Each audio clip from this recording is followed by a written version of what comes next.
Goeiemôre dames en here en welkom by die derde sessie van Nasie in Gesprek vir NAMPO 2025. Ons het gister 2 uitstekende sessies gehad, die middagsessie was volgepak. Ek dink maar in die oggende is die mense nog in die verkeerfase, dis hoekom die sessies in die oggende nie vol is nie, maar ons sien ook uit na vanmiddagse sessie.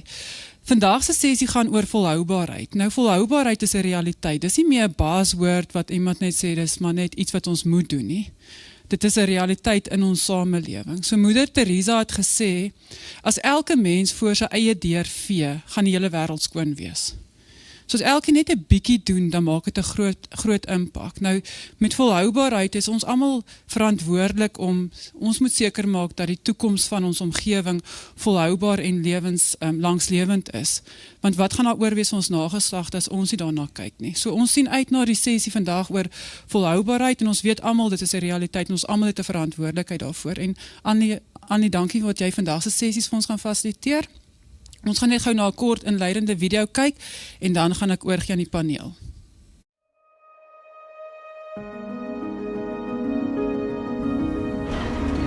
The environmental challenges facing agriculture are no longer distant threats. They are here. They are now. Agriculture contributes significantly to resource depletion, emissions, and soil degradation, but it also holds one of the greatest opportunities to become part of the solution. Environmental, social, and governance goals are more than corporate buzzwords. For agriculture, they represent a roadmap to long-term resilience and global relevance. Sustainability isn't just ethical, it's strategic. Today's markets, investors, and trade partners are rewarding farms that can prove they're increasing their yields sustainably. Technology and collaboration are accelerating change. From smart resource use to training the next generation, sustainability is becoming scalable. ESG compliance in agriculture is becoming critical for various reasons, making the financial viability in South Africa a complex issue, given the spectrum of businesses large and small. As for export markets like the EU, who tighten their sustainability expectations, South African businesses that do not align risk of being excluded from these markets. For smaller businesses, adopting ESG compliance criteria might be difficult to obtain and might also not yield direct financial benefit initially, versus export markets or clients that's already accessing lucrative markets. As global awareness of sustainability grows, consumers require more traceability and accountability from agribusinesses, and this has a range of different implications on various stakeholders. Firstly, for green finance providers like DFIs, for example, reducing the red tape associated with accessing green finance, as well as aligning global policies with the African agricultural landscape. Secondly, financiers need to incentivize those who adopt ESG and sustainability and also consider ESG metrics within their lending criteria. Thirdly, agribusinesses can benefit through risk mitigation, climate resilience, and adopting responsible business practices when following ESG principles. Businesses should also consider where they are on their adoption journey of the ESG compliance criteria, whether or not they should consider the cost and benefits of full or partial implementation and the economic or the commercial advantages that's associated with. Only when sustainability becomes economically rewarding at agribusiness level, then we will see true systemic change. This is what it looks like when agriculture aligns with ESG goals. Healthier ecosystems, stronger farms, and a legacy worth passing on. The challenge to us all is to find ways to make these best practices financially viable in an increasingly competitive agricultural landscape. Welcome to the conversation. Let's grow a future that's resilient, responsible, and rooted in sustainability.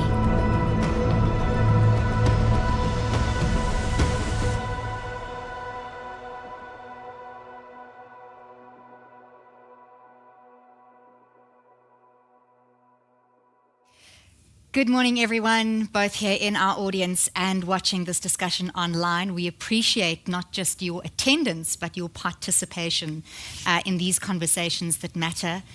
Welcome. ESG and sustainability, we have to view them in the broader context. What's the end goal? Can we all agree on that?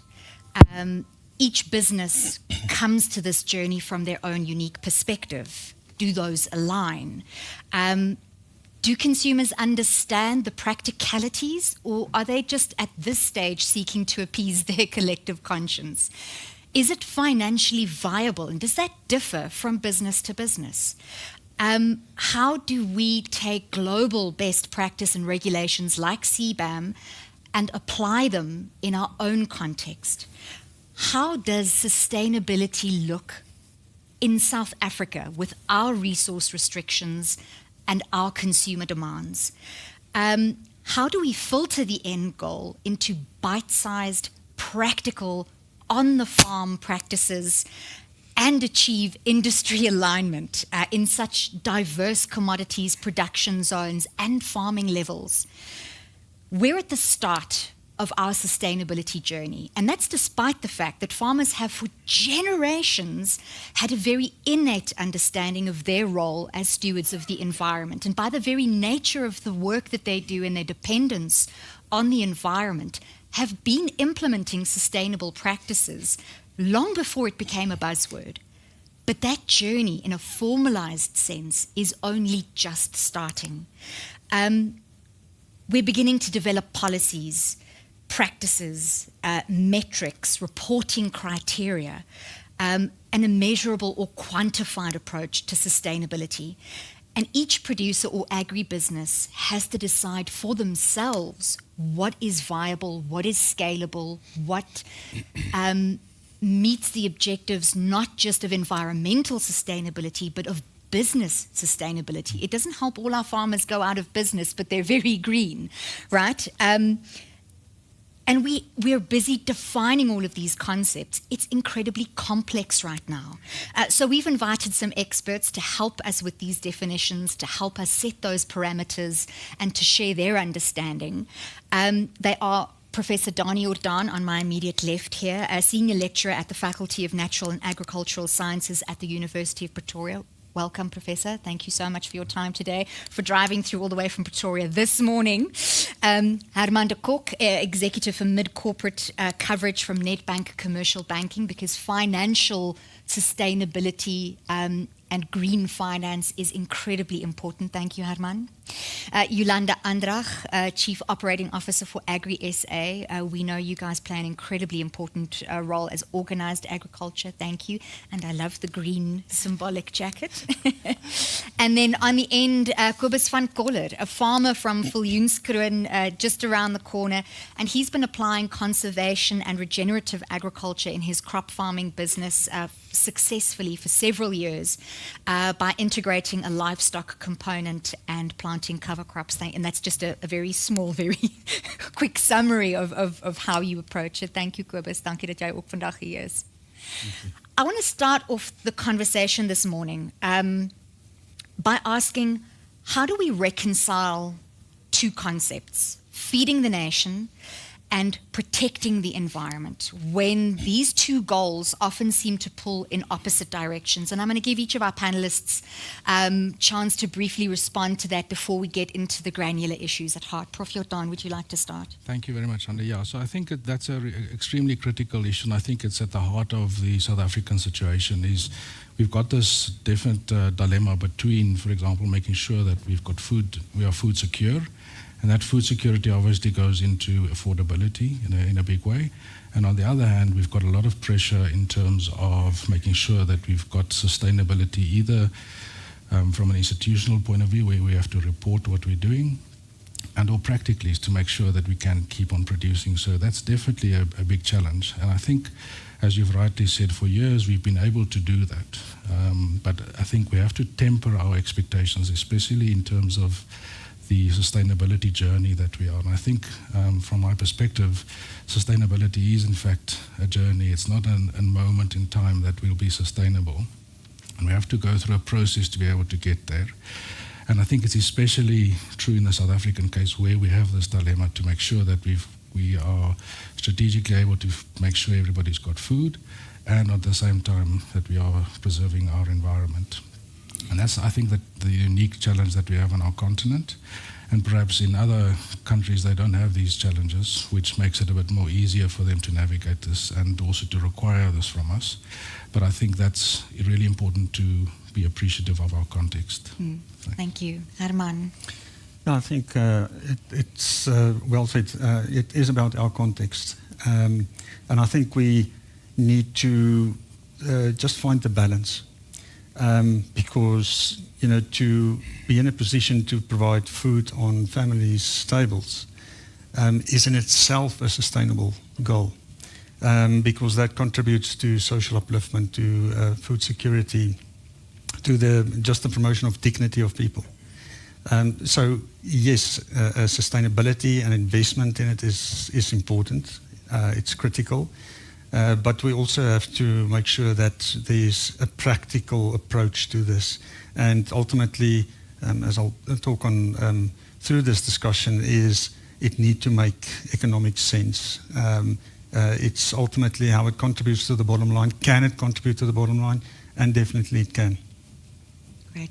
Yolanda. Thank you, Ali. I think the important thing is that both of the colleagues now mentioned is that food security is the yardstick on your successful adaptation on a farm level, but also as a nation. I think often sustainability, it feels like an insurmountable challenge. But when you look at a South African environment and you look at the way we organize from farm level to industry level, over the years we've set in place many standards and practices and commodity organizations and across the value chains there's people speaking into this sphere that we can leverage on. But as a nation and as a continent, we don't have the luxury to focus on things that's not economically viable. I think the important things that we need to explicitly state is you're only food secure when farmers are also profitable. So that's for the starting point, I think, the way we should departure. Kobus, from a very practical, lived experience, what are your thoughts? Well, I think farmers now, they have a big role to play in sustainability for food supply in South Africa.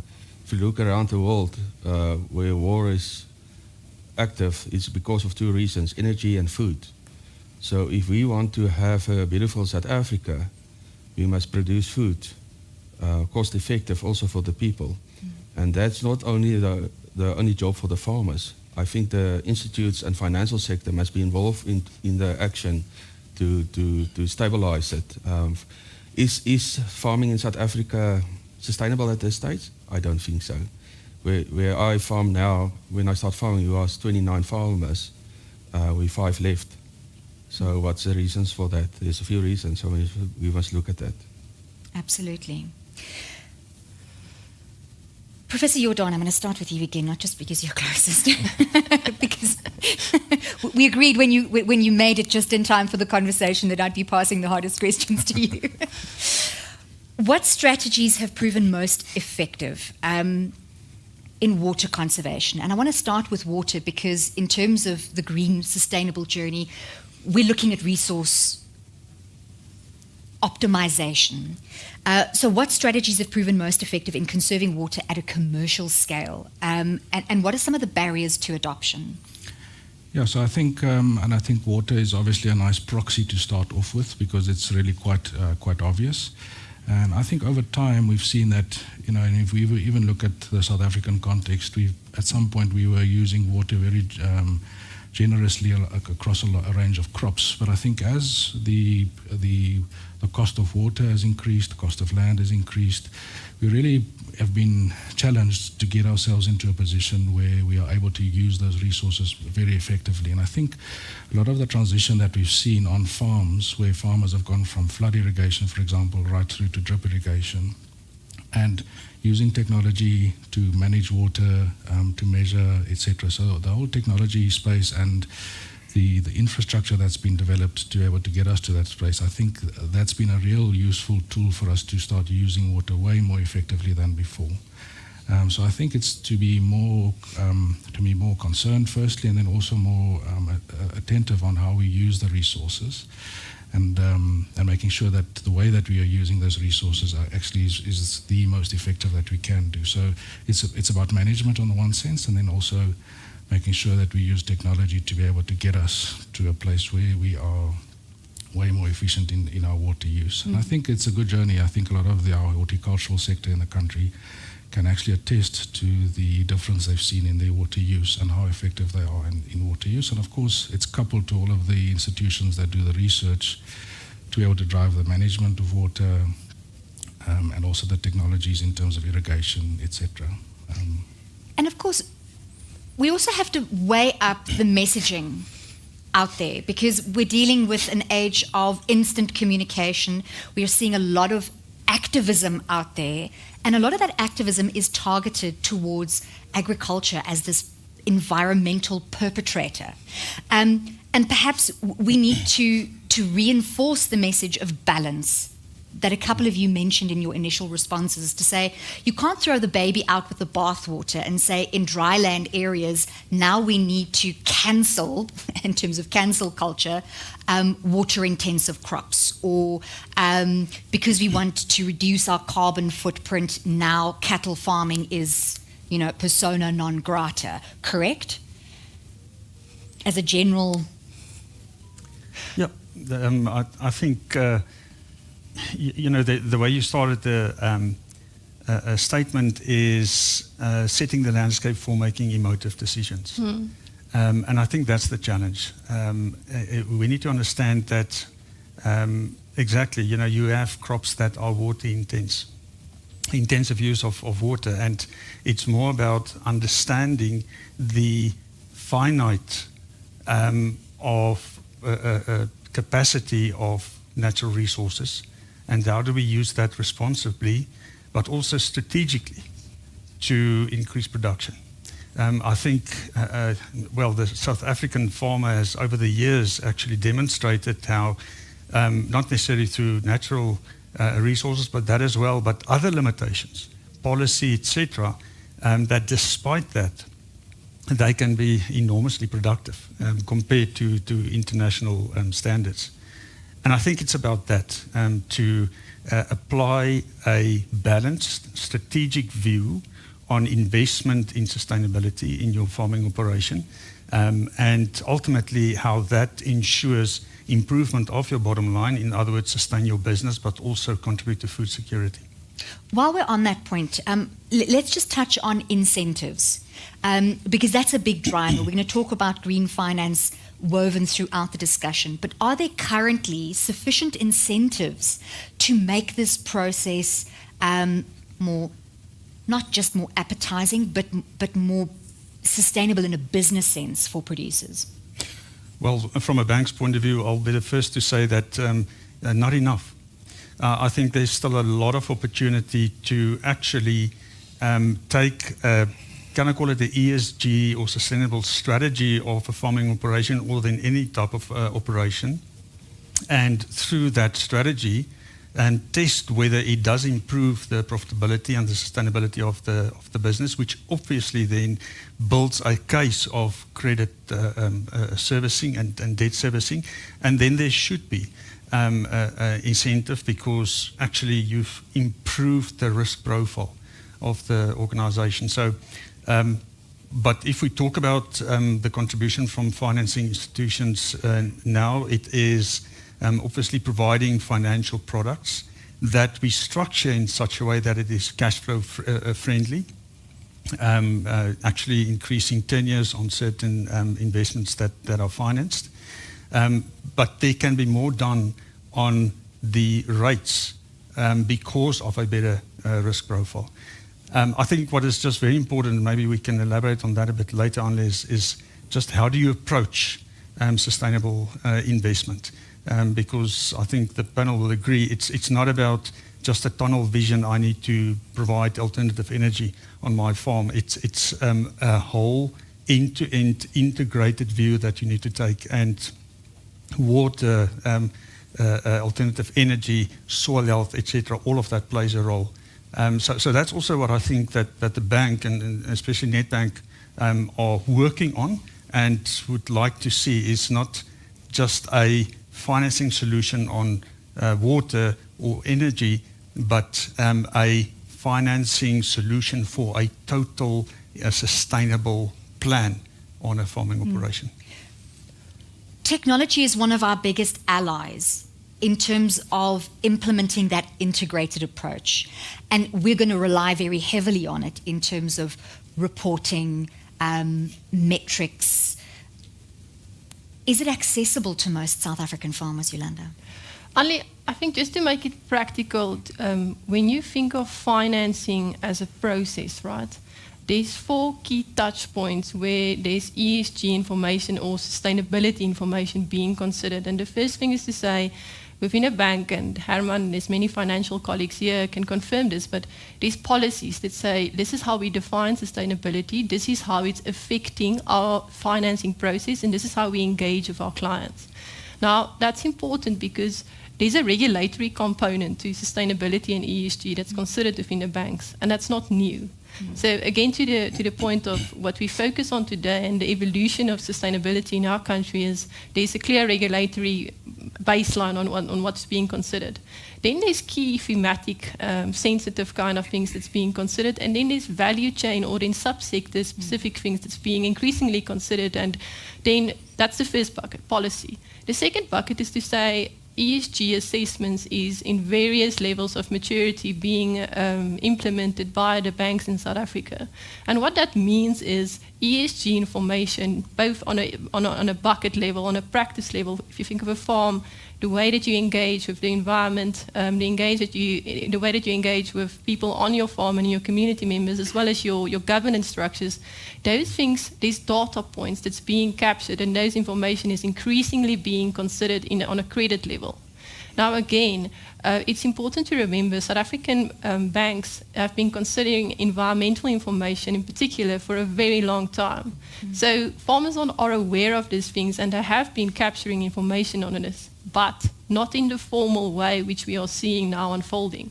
That's the second bucket. The third bucket is the products. So that's where Herman said, there's 2 clear ways. There's the one way is to say there's sustainability-linked loans where KPIs applies throughout a loaning period. The second bucket is to say thematic finance or then ring-fence finance, where you speak to green or social bonds or then loans. The fourth element, and I think that's where we're most mature as an industry, is engagement. Now, remember, as financiers, when you finance someone, you don't own the asset. You don't own the farm. But in the South African environment, I think one of our greatest social assets is the relationship-based way of doing business in agriculture. So financiers have really been collaborating with industry in sensitizing them on what will they be reporting on the future. So that's the one side. I think at a client bank level, there's also some increasing engagement on, get certain things in place. And then ultimately where we want to get to, and that's what Herman mentioned, is to say we want to get to products that actually incentivize certain behaviors on farms. And in the context of climate change, that's where we want to go. So that's the financing side of things. What has your experience been, Cobus, in terms of this weighty consideration of the cost of sustainability to you as a business owner, the additional margins it unlocks in the long term, and scalability? Well, we always say on the farm, there's a lot of potential in farming. Everybody wants to be in the farming business, but not be as a farmer in the agriculture side. There's where the guys is making the money. Of scaling, yes. If I know 10 years ago what I know now, I think I will produce vertical and not horizontal. It's very expensive to do that, buying equipment. Technology is also a problem for us. Sometimes these technologies take 3-4 years to coming into South Africa. So if you want to be on top of the scale, you must have that technology the next day. And it's expensive, and we must compete against imports from overseas subsidized products. So today to farm, per hectare, it is very costly it's not cost effective. But I think at this stage, we don't have a benchmark in South Africa or a baseline with levels where we are with conservation, agriculture, sustainability and that. So how are we going to measure that? How are we going to do that? I think we must start at the business first and say we must develop something and put something on the table where we can measure the things and how we're going to do that and how to be sustainable. And that's where we need all the parties to be involved into this system. Yolanda. Ali, maybe just to respond to that, the important thing is when you think of sustainability as a practice, globally there's many value chain driven or then industry driven standards that applies to agriculture.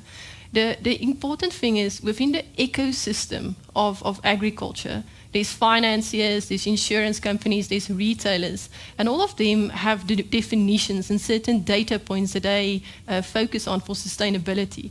So the practical reality of these, whether it's practice-driven standards or then reporting standards, and whether it's on the primary side of the segments of the value chain or in secondary or even further downstream, the reality is there's overlap in thematic focus.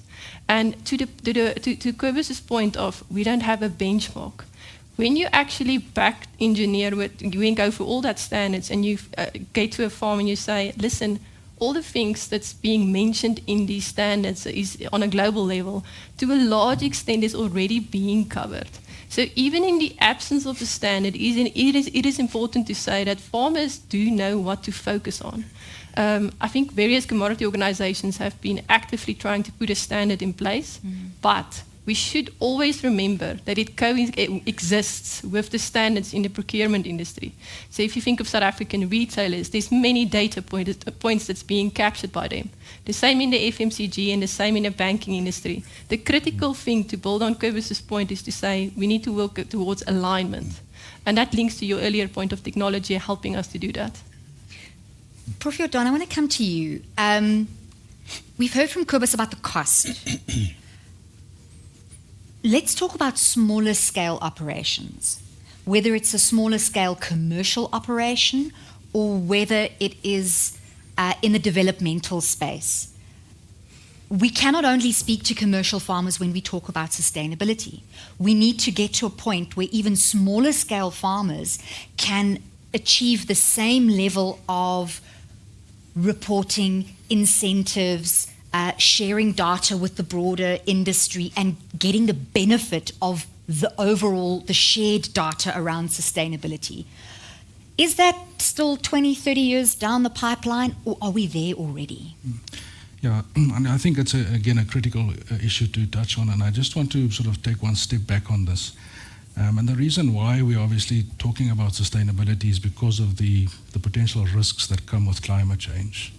And in many ways, our smaller operations are as exposed or perhaps even more exposed to these risks of climate change and the consequences of that. So there's definitely a substantial incentive for them to be concerned about their future prospects and their exposure to these to the climate change and those downsides. So in that sense, I think it's really critical for us to find a way to also include those smaller operations because they are so sensitive or so fragile, if you wish, to these challenges. And then to get to a point, I think some of our colleagues have mentioned this, is that we have to find ways, either through our organized structures that act on behalf of the industry to make sure that nobody is left behind, and also on a global scale to ensure continued market access and to make sure that compliance across the industry starts gaining momentum in a way that we're able to keep everybody on track. And I think the crux of it, in my view, is that we can't leave these smaller operations behind. So we have to find through either the organized organizations or then through the supporting institutions like the banking environment to find the mechanisms to be able to make sure that on the one end we've got the reporting process starting to develop. And again, we've talked about the scope that technology brings for us to be able to do this very cost effectively. And sometimes it's even so cost effective that it can be done remotely. So in other words, it can be completely assessed remotely, and that we don't need super intensive, intrusive sort of actions to report. So I think there's definitely opportunity to be able to do that, and as soon as we are able to scale on this, I think that will also gain momentum also for the smaller operators. Kobus, I want to come to you and just find out from you, is is conservation agriculture and regenerative agriculture still considered niche in South Africa? Is there a lot of convincing involved? And what are some of the clear returns that you've seen from implementing these practices on your farm? Well, if you don't adapt to changes, you will not make it. And if you don't change now, your children will not have a future on the farm. So there's nothing to talk about it.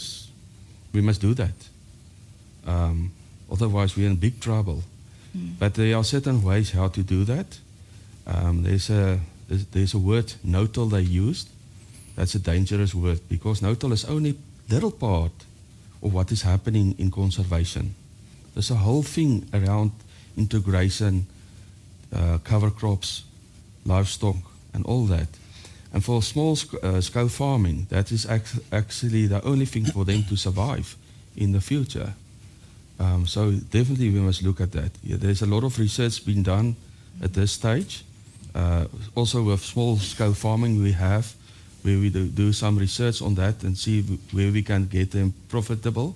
And that's very important because if a commercial farmer is not making it, how will they make it? Okay, so we must look at the system for the commercial farming and how they're going to make it. And then we must adapt that changes also and take it to the small-scale farmer to help them. But if we don't change, bad news for us. Yeah. The time has never been more urgent. Anli, before you move on, Yeah. I think the important point on smallholders and the emerging farmers, it's a subsector that plays just as critical role in terms of food security as commercial producers in this country.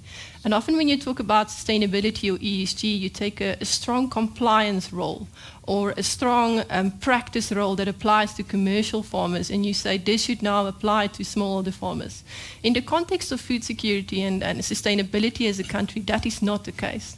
When you think of smallholders dealing with animal health diseases, that is a critical component of the S and the G in the ES&G buckets. So from an intervention perspective, how we engage with them should not necessarily be driven by the fact that they need to change.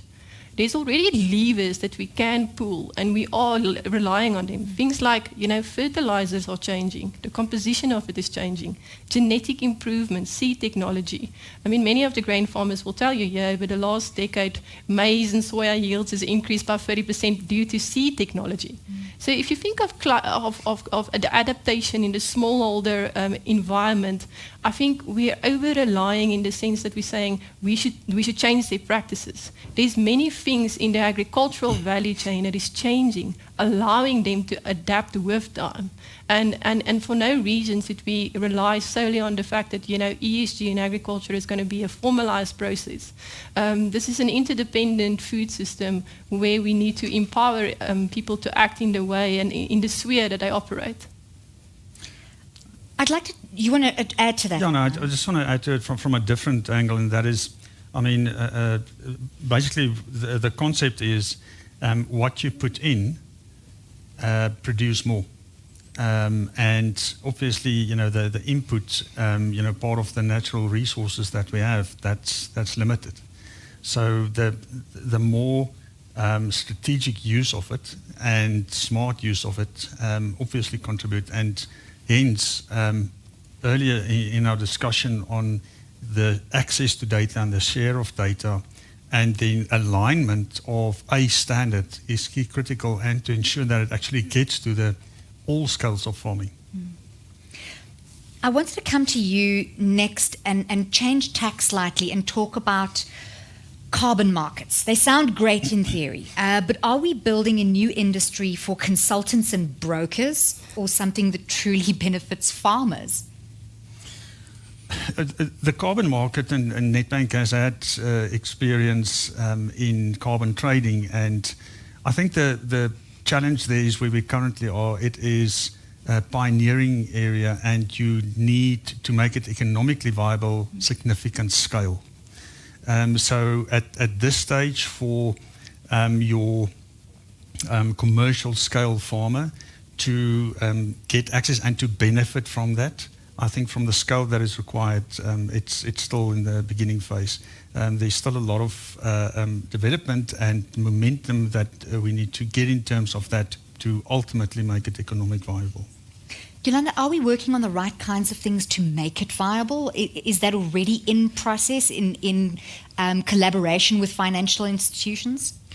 Ali, last year at COP29, you sit amongst the agricultural fraternity, from across the world, and many of the South African colleagues that sat there with me, we all looked at it and said, as South Africans, we are still in a very nascent phase when it comes to, the carbon market.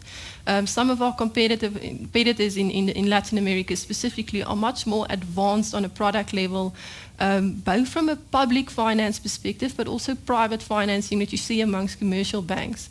So I think we're all aware that there's, explorative case study projects ongoing with some of the commercial banks, just both in South Africa, but also closer towards the equator in Africa. It holds opportunity, and it's certainly something that we encourage everyone to explore.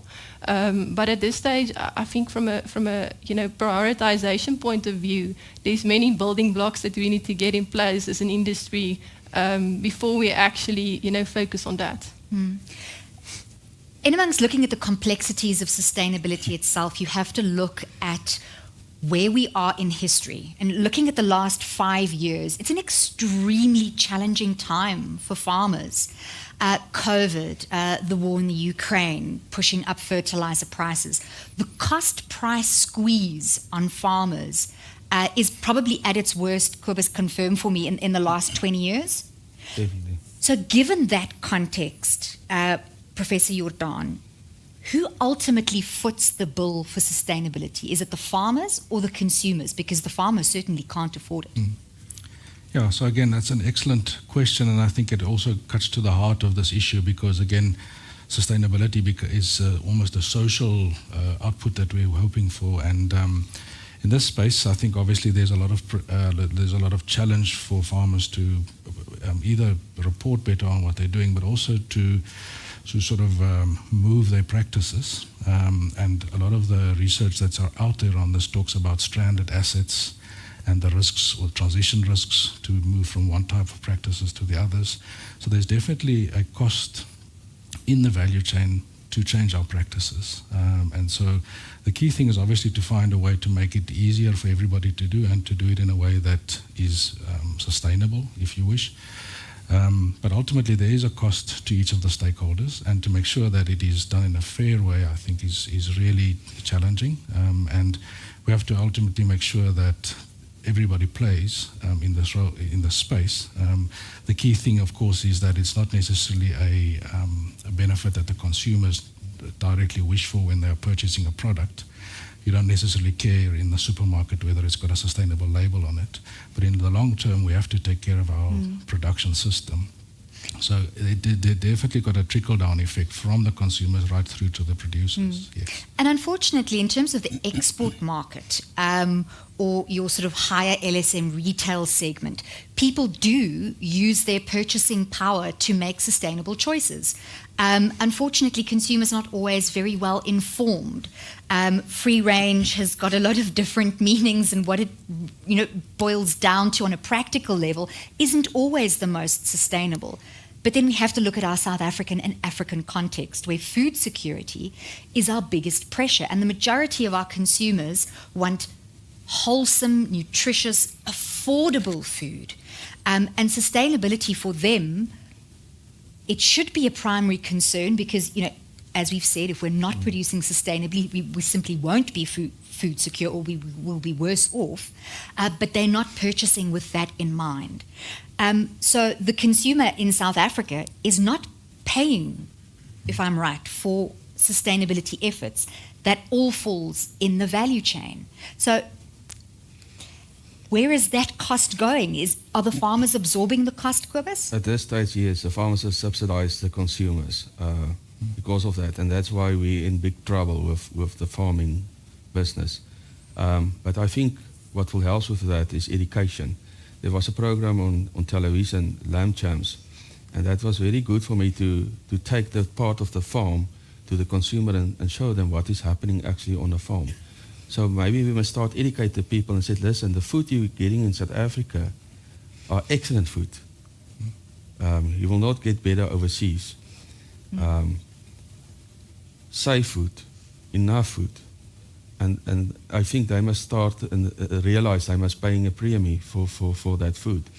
But it's not only the consumer, it's also the government who must protect the borders of South Africa, to protect our farmers in South Africa to be sustainable.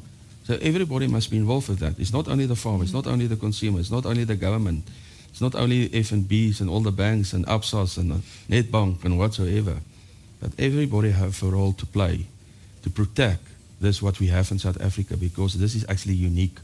If we lose this, we will never get it back again. Yeah. And I hope that everyone in the audience today, everyone watching online who is in the agricultural space in some way, whether you are in service provision, organized agriculture, agricultural media, Kobus is giving you a responsibility in his answer there and saying you have a role to play. If our consumers do not understand the pressures on our farmers to produce sustainably, to adhere to local and global regulations, to implement that reporting, to spend money and invest on their farm practices, if consumers don't understand that, then that's another added pressure on the shoulders of farmers, because they have to do all these incredibly complex and costly things, and no one is even saying thank you. No one is, yet at a stage of paying them because they do that. That's the next step, but at least we can be understanding of what our farmers are already doing, what they have been doing for generations, and be appreciative of that. Getting away from the hot issues, but before we move on, you wanted to add something there. Yeah, so I think it's also, so one thing is obviously to have this convenience of having sustainable food and it's labeled and the consumers pay for it. The other issue to consider is, of course, the risk to which our value chain or our whole system is exposed to from a climate change perspective. And as a responsible business owner almost, that's the investment that we have to make sure that there is some long-term sustainability. So there is also a responsibility on each of the role players to make sure that we don't get stuck with a stranded asset, for example, that we can't farm in a specific area anymore. So it's not just the payment process, but it's also the risk management process that's really critical. I just want to add to that it's not only for local benefit, but it also makes the South African agri-produce more competitive at a global scale. If you go to the example that we've heard a lot now, CBAM, if you have the best carbon footprint to be presented, you have a price advantage versus another entity that is not showing significant or well invested demonstration into sustainability. Ali, just maybe to add on that, often in the sustainability point, when it comes to the cost to the farmer and the incentive and, almost the stick side of the debate, the carrot looks very difficult without data. And that's what we explicitly need to have a debate on in industry, is to say the innovations that actually rewards farmers for the things that they are doing requires data, and that requires alignment across the segments of the value chain. When you think of index-based insurance, multi-peril insurance, or even sustainability-linked loans, the banks will tell you we need a lot of data to make that work and to verify it. So from an innovations perspective, I do not think we need to resign to the reality that we will not get to a point where we will be able to reward farmer. I think it needs to be stated, there's cash benefits and there's non-cash benefits. And there's various agricultural financiers in the global space that have put such solutions in place where you look at non-cash benefits on a value chain level. So it's important that we get that context. The other side of it is to say, in the South African market, yes, you do have a bit of a double whammy. You're not subsidized by government as farmers, but you're also not going to get a premium from consumers. So to Kobus's point, farmers are bearing the brunt when it comes to this debate. And what makes it even more complex is, if you look at the South African retail environment, there's a big formal side to it, where consumers have the luxury of South African goods which are at a high quality. But then there's also the informal side of things. So we need to think of it holistically and as an ecosystem when you think of interventions. But the critical point on technology earlier is that ultimately the ability to reward segments of the value chains or businesses will rely on our ability to assemble the data in a way that's sensible. Herman, in terms of ROI on sustainable investments, when and how does it pay off, and do we have practical parameters to guide producers through what can sometimes feel like a minefield? I think when it pays off in terms of investment in ESG is when it actually improves your bottom line. We have a good example, and this was a number of years ago where we embarked on a research in collaboration with the WWF on dairy field-raised farming operations, and the sample was about 80 dairy farm operations. And the study specifically focused on what is the return on investment in sustainability. Specific for that type of farming operation. I think the key learnings there was, and this maybe speaks to the possible minefields, how to avoid it. I think the one specifically was to understand that you need to see the total integrated ecosystem within that farming operation and how investment in sustainability contribute to that. So it's not just about water, it's not just about energy. As mentioned, you need to see that in the connection of soil health and how to manage that, etc. So that's the one point. I think the other point is to not just look at the financing solution that help you invest in it, but to also clearly understand what impact is that going to have on my profit in my business? And I think it's then important to, based on that, also understand that it takes time. You need to understand the risk that you invest in. It's not only the bank that need to play a role, but also, the bank can provide expertise on the actual financing solution, but you need to also get, especially at an industrial scale, the right advice from subject matter experts that can actually show whether this investment will actually provide a return. And based on that then, your return is improvement in profitability, which then also speaks to your bankability of your farming operation. And I think you need to look at it in that perspective. Sustainability cannot be fudged. You can't fake it. But there will always be some people in a complex environment of compliance who will try.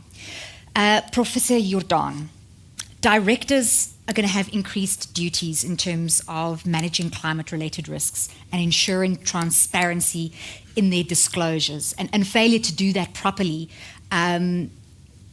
there could be liability for directors. So what risk does this pose for greenwashing, green wishing, and green hushing? And just explain those concepts to me quickly.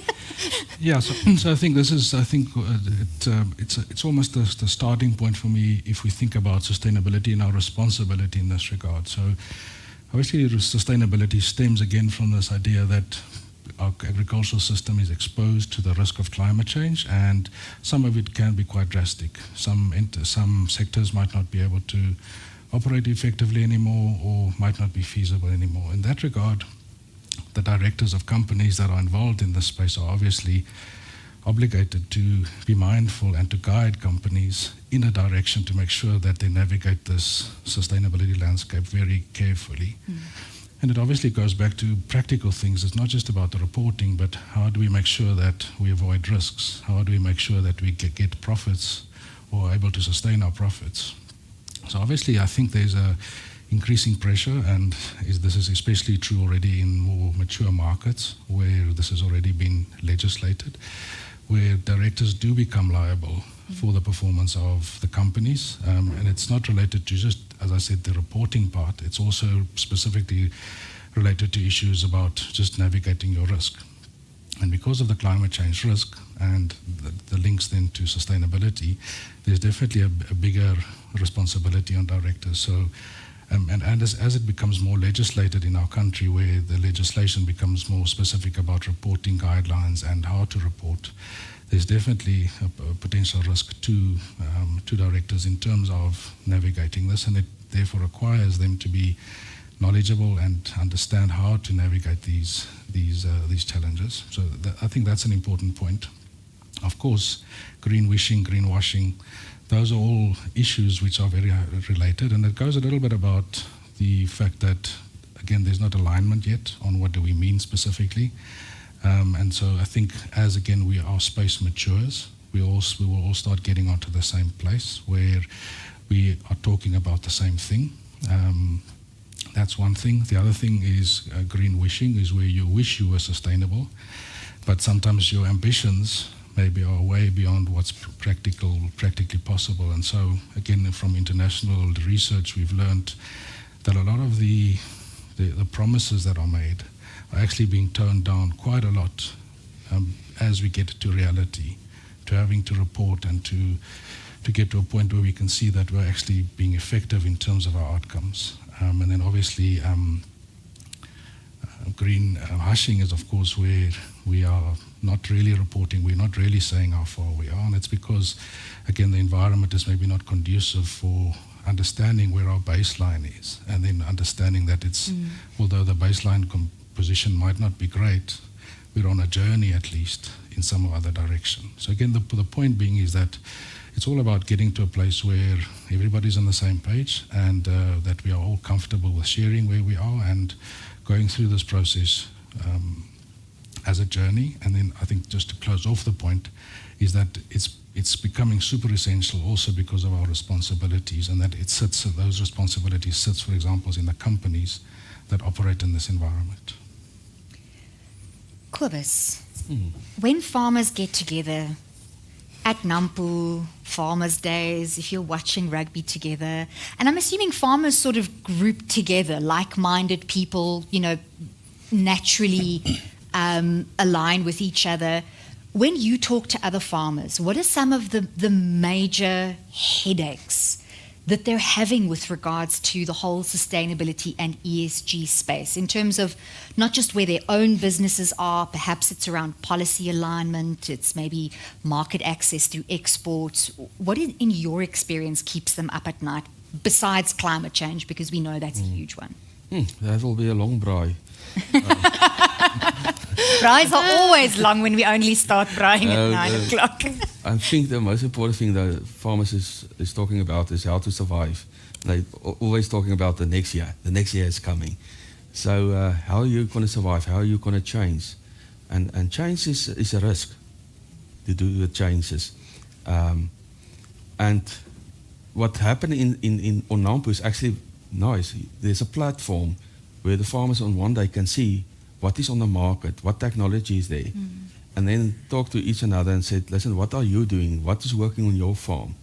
So we try to find out what is your neighbor or other farmer doing so he can survive, and making plans together to do that. It's not easy, and especially we talk about the prices, input costs, and how you can reduce that. But at the end, the farmers, they look at, you can ask a farmer, he will tell you exactly how many tons a hectare he harvests on that land and that farm. But ask him about his net profit per hectare, and he can't tell you actually that. So that's a dangerous thing. You must look at net profit. You can put all the input in that system to make a big yield, but at the end, do you make a profit? So, the cost is one of the biggest problems for the farmers. Klopt die som.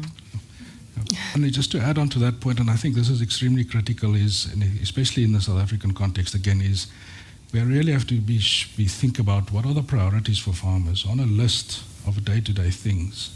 Sometimes our ESG reporting slips really quite low down the list. And some of our work that we've done has really identified some of the key issues. And profitability and survivability are really a big thing in the minds of a lot of the producers. And that's something, I think, quite substantial that we have to keep in mind when we also have a discussion about the role and the responsibilities with regards to thinking about issues that are more maybe systemic and long-term. And perhaps also because most of that responsibility at this stage still lies on the shoulders of the farmer or the business owner himself. Which brings me to the next point, is skills development, skills transfer. It's that S and the G. Making sure we have enough people on farm level who can participate in that formal reporting process, that it doesn't all just lie with the back office support and the farmer or the business owner himself. Are we making progress with that, Yolanda? Because it seems that farmers are under a lot of pressure to ensure upskilling, skills development is in place in terms of just keeping up with technology advancements. And now there's these additional requirements of ESG where people have to understand that sustainability journey and be part of it, not just sort of dragged along by their ears per chance. Yeah, I think you need to make it practical. When I grew up on a farm, your father always knew where every tractor goes, right? So he knows, he instructed that person and it knows where it goes. These days, when you get to most commercial farms, it's so big, the farm owner doesn't necessarily have direct reporting or contact with staff. So, most of agricultural enterprises is these days run as corporate entities. And from an engagement perspective, I think on farms you should always realize that the people that has been working there is generational, right? So it's not just the farmer that has that generational element, but the farm workers as well. So nowadays when you go to farms, what's interesting is that the people that you grew up with are now the compliance officers, or the ones capturing data, or the ones educating. So again, to my earlier point of, if you think of South African agriculture, there's a huge interaction constantly on these issues on a farm. But then if you think of commodity organizations, and Kobus, to your point of how we organize farmers, if you think 100 years back, and I often go back to the minutes of Agri-SA meetings 100 years back because it gives you some insight, we didn't do anything different then. We also came together as farmers and we discussed and said, these are the best practices that we need to consider. These are the things that's challenging us. But that principle, in the modern era is just digitized. So from a futures perspective, I honestly see commodity organizations as a key mechanism in assisting farmers to make that bridge, firstly. Secondly, I think commodity organizations alongside the Banking Association, alongside the Retail Association, are also the second bridge and cog in this system that we need to align. So, only the point is really, I think there's a lot of support, both on a farm level, on how we socialize these kind of stuff, but then also across the value chain, there's increasingly technical expertise that's advising farmers on how to go about. I just want to add to that, it comes back to it's everyone's responsibility, actually, every player in that value chain. I mean, from a banking perspective, and especially in Midcorp, where these are large-scale farming operations, it's really important that the focus is not only on that, the financing of that capex, whether it's water or solar or whatever. It is about bringing the expertise in to actually assist, and this is also education, the bank as well as the farming operation, whether this investment is actually going to provide the outcome that was intended. That is key critical. It's not just about the financing. The big question is not, and I'm sure you all know this expression, is the juice worth the squeeze? That's no longer the question, because we have to have the juice if the juice is sustainability.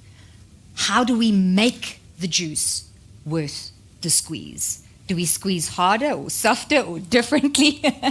On that note, I'd like to give our audience an opportunity to ask our please don't ask me questions because I'm not the expert. I just know how to ask questions. Please feel free to put your challenging questions to our experts here today. Who's going to kick us off? There we go.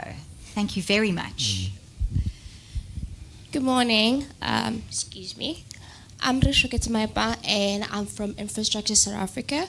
I think mine is a broad question. With the adoption and the introduction of the ESG goals and the likes, right? In an era where there's now technology advancement from precision agriculture, Internet of Things and the likes, at what stage do we say it's financially sustainable for small scale farmers to the commercial ones? Because if you were to introduce all these things in order to meet the ESG goals, it takes a lot of money. And it takes a particular set of skills for you to execute those. And initially when we do this, it's going to cost also a lot of money. I'm looking in terms of the use of drones. It's not just purchasing the equipment itself. It's obtaining a license to actually operate it. And from there, getting that data to process it from a various technologies, computer, whoever that's reading it, and how to actually get it to a point where it's just the output of that data and it tells you a certain story or whatever the results it gives you. It's a particular technical skills that you require.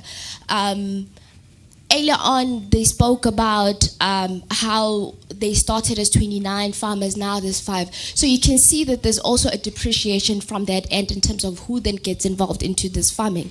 And the one thing that's interesting about this sector is that in as much as they call it nascent, or it's somehow overlooked, but if you're to look at it, it's one of those sectors that actually contribute a lot in terms of job creation. And I mean from a sustainable point of view, from,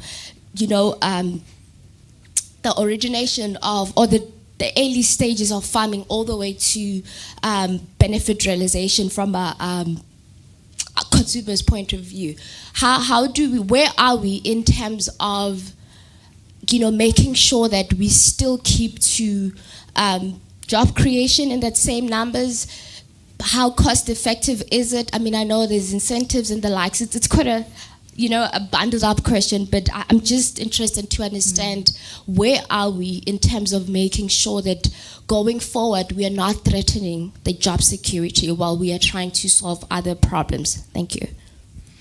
Any takers for that complex question? Can I quickly just quickly to comment on that, and I think it's important. This is again where the practical side and the realistic side comes in. I mean, if we look at small scale, it's just not possible to have capital to invest in new technologies. And if you look usually at the life cycle of technology, it's quite expensive at the start, and as it progresses and either replaced or becomes more commoditized, then it becomes more affordable.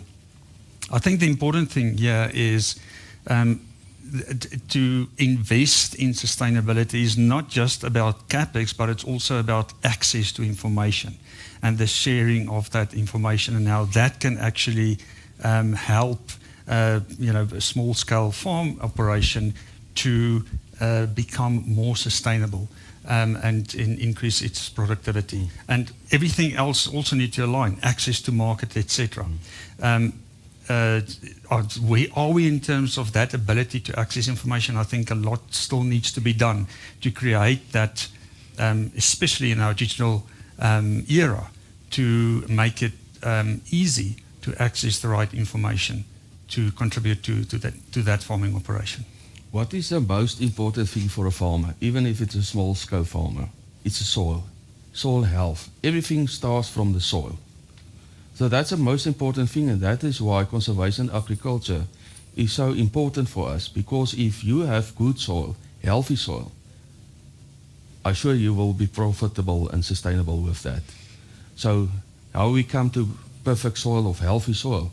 We have a lot of research being done, educate that people with that, get the financial sector together with that, and including and build a whole model to expand on that sustainability.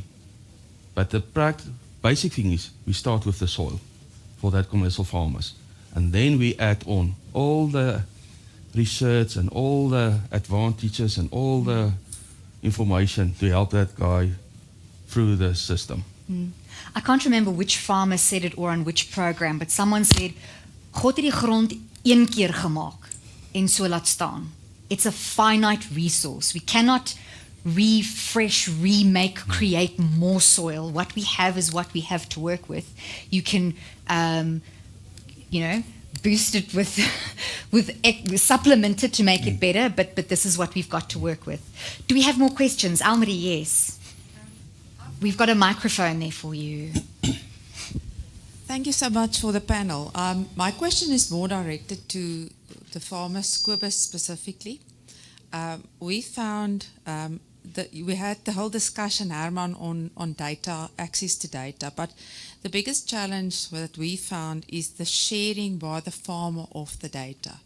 Because the understanding of why should I share my data with someone like, for instance, Senbes, there's a big resistance in terms of doing that because there's not enough understanding and appreciation. If I share my data, then maybe we can help you to improve your soil health, maybe to improve your environment, and not necessarily because you are going to get a premium for your product, but because we want to understand maybe what your carbon footprint is, so that we can help you to say, maybe we can tweak something in your farming operation with assistance with soil analysis and whatever, so that you can have the optimal nitrogen in your soil, the optimal use, so that you have the optimal yields. So is there enough of that, or what would you suggest that we do? And perhaps if I can add on to that, maybe there's this feeling of, because farmers, I'm sure there's this working together kind of a vibe, but you're also in competition with each other, right? So knowledge is power. So ek speel my kaarte naby aan my bors, want this is, I own this data, it's what gives me my competitive edge. Is that the case or not at all? Some.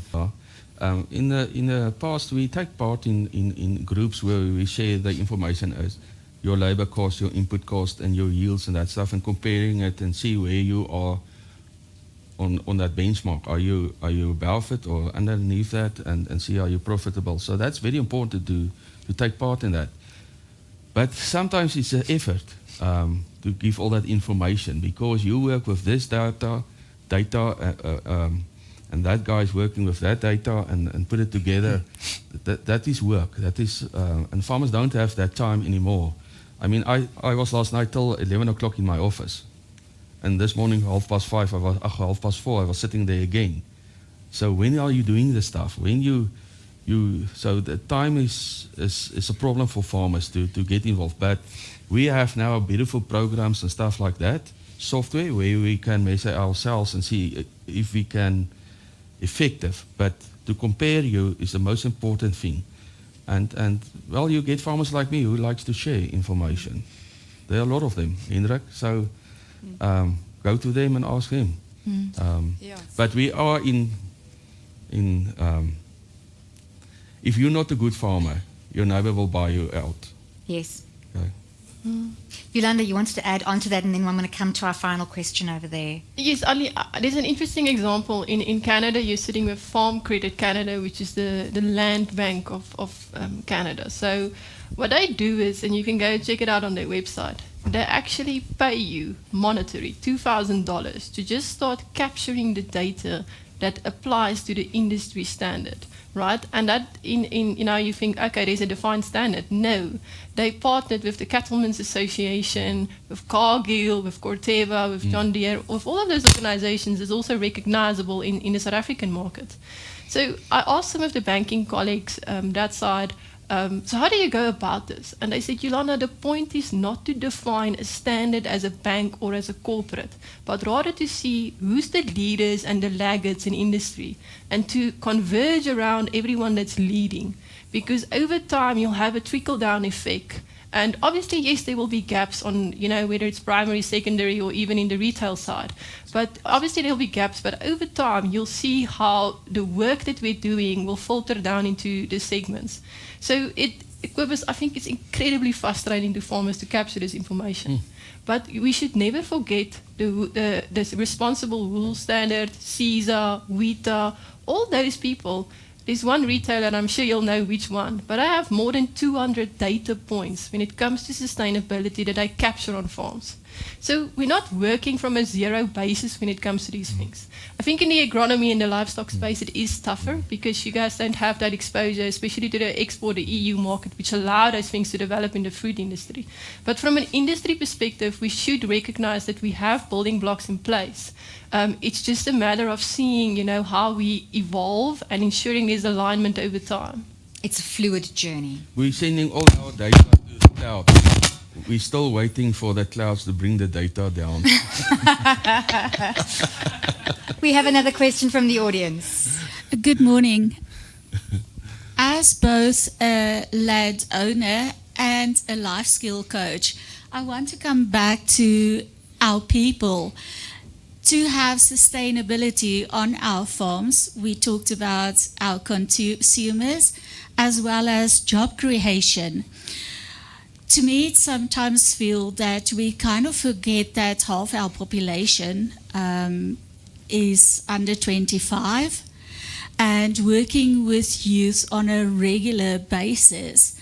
I find it astounding that a guy who's 22, 23 and has a matric certificate to go to university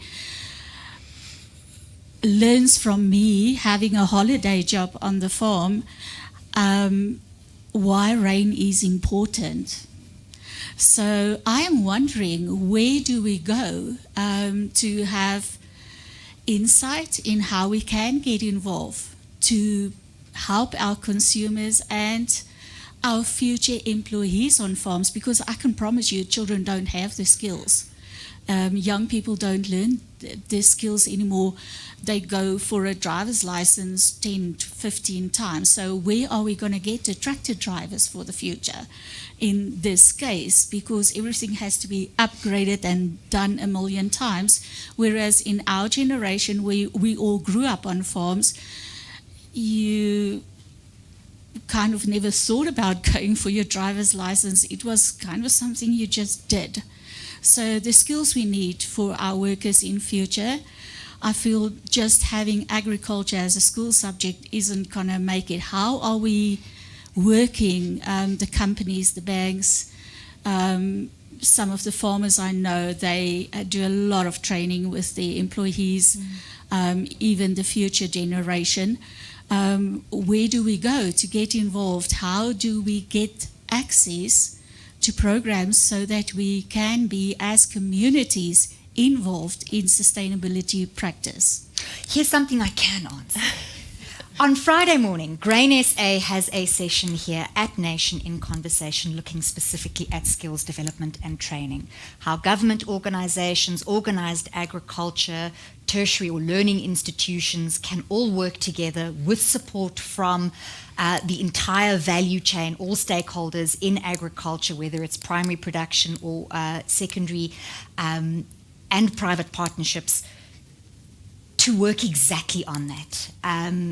Probably more at a formalized level, but yes, education at school level, basic education also needs. And so here we see once again the integration. We're talking about integrated systems in terms of sustainability, but on a social level, agriculture can't function properly if basic education isn't playing its role to teach consumers, future consumers and workers, about where food comes from, what does sustainability mean on a primary production level. And so active citizenry is probably one of the things we all as South Africa, whether we're in agriculture or not in agriculture, need to focus on to share our voices, share our stories, and work together to make every level of South African society just a little bit better than where we are now, because there are certainly a lot of complexities and struggles. We are unfortunately going to have to leave it there. It looks like we've answered a lot of the questions from the audience that we needed to. There's a lot of issues to consider. We thank you for your participation. We thank you for your time and sharing your voices. We thank our panel as well. Thank you for bringing your expertise to this platform, your lived experiences, and for sharing some of these guiding principles, the idea that this is a fluid journey, but that we are definitely on the road already. Ons is nie nog op die grondpad vasgekeer nie. We've got the building blocks we need to go forward. Thank you so much. Thank you for your time, and thank you for attending this session of Nation in Conversation.